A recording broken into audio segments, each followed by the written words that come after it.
Hello everyone, welcome back to my channel mommy life. कैसे हो आप सब? आई होप आप सब बहुत ही ज़्यादा अच्छे होंगे। तो आज की वीडियो में ये वाली वीडियो जो है लास्ट वीडियो का कंटिन्यूएशन ही है। लास्ट वीडियो में मैंने आपके साथ शेयर किया था कि मुझे कौन कौन सी प्रॉब्लम्स आई हॉब यूज़ करने में। तो इस वाली वीडियो में मैं आपके साथ शेयर करूंगी कि कुकटॉप और हॉब में क्या डिफरेंस होता है और आपको अगर लेना है तो अपनी किचन के लिए कौन सा लेना चाहिए। तो सारे इनके जो हैं फीचर्स वगैरह वो हम इस वीडियो में डिस्कस करेंगे।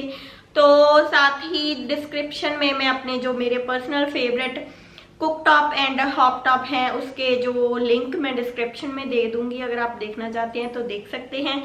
और लास्ट में मैं आप अपना जो पर्सनल रिव्यू है, मेरे पास 2.5 ईयर से दोनों हैं, कुकटॉप भी है और हॉब भी है।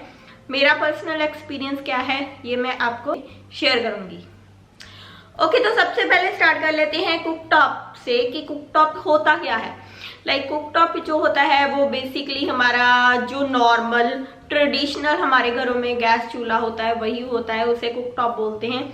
जिसमें जो स्टील का होता है या फिर अभी मॉडर्न क्या हुआ है उसमें चेंज की, स्टील की जगह उसके टॉप पे ग्लास वाले आने लगे हैं। तो मैं पिक्चर साथ साथ में इंक्लूड कर दूंगी कि आपको समझने में थोड़ा सा इजी हो। तो आने लगे हैं। इसमें क्या होता है कि बेसिकली 2 बर्नर्स वाले होते हैं, मोस्ट जो कॉमनली यूज होते हैं। तो अभी 3 वाले भी आते हैं, 4 वाले भी आते हैं और 5 वाले भी आते हैं। ये क्या होता है कि इसे हम अपनी जो काउंटर टॉप है, किचन का स्लैब है, उसके ऊपर रख सकते हैं। सिलेंडर से पाइप अटैच होता है तो उसमें गैस सप्लाई होता है, तो इसे हम उठा के कहीं भी किसी भी टाइम शिफ्ट कर सकते हैं। तो ऑन द अदर हैंड जो हमारा बिल्ट इन हॉब होता है वो क्या होता है कि वो फिक्स्ड स्ट्रक्चर है। तो उसे हमें क्या करना पड़ता है, हमारे किचन में फिक्स करवाना पड़ता है। जो हमारा काउंटर टॉप होता है, मार्बल जो भी स्लैब जिस भी मटेरियल की लगवाते हैं उसमें हमें प्रॉपर उसकी मेजरमेंट के अकॉर्डिंग हमारा जो स्लैब है उसे कट करवाना पड़ता है और उसके बाद वो उसमें इंस्टॉल होता है। तो उसके ऊपर हमारे काउंटर पे कुछ भी विजिबल नहीं होता, जस्ट बर्नर्स हमारे जो और ग्लास टॉप वही वाला पार्ट जो उसका है विजिबल होता है। सो ये तो था कि दोनों होते क्या हैं। तो अब बात कर लेते हैं इसकी मेंटेनेंस की। मेंटेनेंस जो है हमारे कुकटॉप में बिल्कुल लो मेंटेनेंस है। हमें जस्ट क्या करना है कि उसकी रेगुलर क्लीनिंग जो हम करते हैं वैसे ही करनी है। हम उसे वॉश भी कर सकते हैं।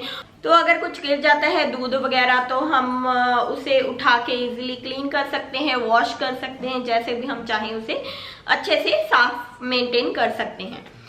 तो दूसरी तरफ जो हमारा बिल्ट इन हॉब होता है वो फिक्स्ड होता है। उसमें मेंटेनेंस का थोड़ा ज़्यादा ध्यान देना पड़ता है, बिकॉज वो अभी तो हमारे इंडियन कुकिंग के स्टाइल से आने लगे हैं बन के, लेकिन पहले क्या होता था मोस्टली यूरोपियन स्टाइल होता था उसमें। तो उसे क्लीन करना, अगर जो हमारी चाय वगैरह वो बर्नर में चली गई तो उसे क्लीन करना बहुत ज़्यादा डिफिकल्ट हो जाता है।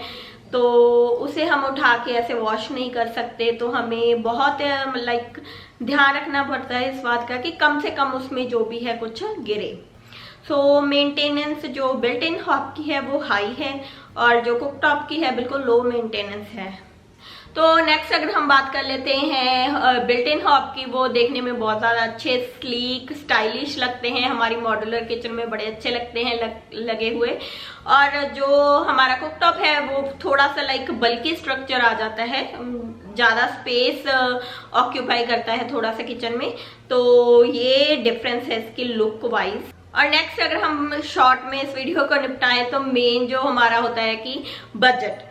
तो डिपेंड हम कुकटॉप ले रहे हैं या हॉब, ये डिपेंड करता है हमारे बजट के ऊपर। तो जो कुकटॉप होते हैं बहुत ही उनका बजट कम होता है, स्टार्ट हो जाते हैं 5,000 6,000 से स्टार्ट हो जाते हैं। तो 9-10 हज़ार की रेंज में बहुत अच्छे से अच्छा कुकटॉप जो है हमारा आ जाता है। और 4 burner and on the other hand जो हमारे बिल्ट इन हॉब है उनकी स्टार्टिंग प्राइस जो होती है वो 14-15 हज़ार से स्टार्ट होकर 21-22 हज़ार तक हमें अच्छे जो हैं वो मिल जाते हैं बिल्ट इन हॉब। सो अब बात कर लेते हैं मेरे पर्सनल रिव्यू की। तो जो मेरा पर्सनल रिव्यू है, मैंने दोनों यूज़ किए हुए हैं। इस टाइम भी मेरे घर में दोनों है, बिल्ट इन भी है इंस्टॉल्ड मेरी किचन में और कुकटॉप भी है।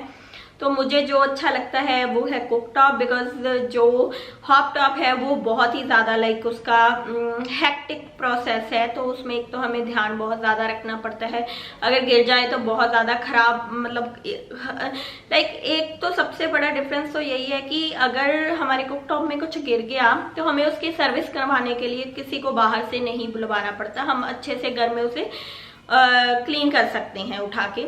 लेकिन अगर हमारे हॉब में चला गया कुछ तो हमें फिर कंपनी को ही कॉल करना पड़ता है सर्विस के लिए, तो वही अच्छे से आकर उसकी 6-7 महीने में हमें एक बार तो उसकी सर्विस करवानी ही पड़ती है, तो वो एक अलग से खर्चा हो गया। जब वो आते हैं 1500 रुपीज उसका लगता है सर्विस का, तो ये एक लाइक इसका एक्स्ट्रा खर्चा भी हो जाता है साथ में।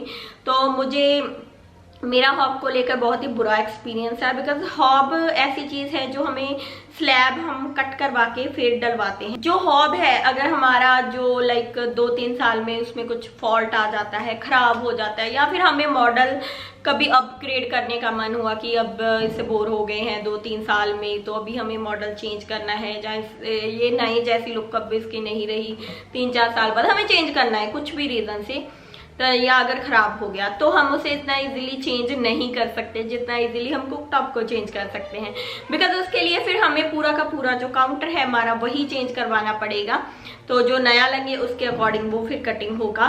तो ये अगर हम कुक टॉप से शिफ्ट करना है हॉब में तो इजीली कर सकते हैं, हॉब से कुक टॉप में करना बहुत डिफिकल्ट हो जाता है। मेरा तो एंड में यही रिव्यू है कि आप कुक टॉप लें, वो बेस्ट है, थोड़ा सा लुक में कॉम्प्रोमाइज़ कर लें। तो ज़्यादा डिटेल में जानने के लिए आप मेरी लास्ट वाली वीडियो देखें, लिंक मैं डिस्क्रिप्शन में दे दूंगी।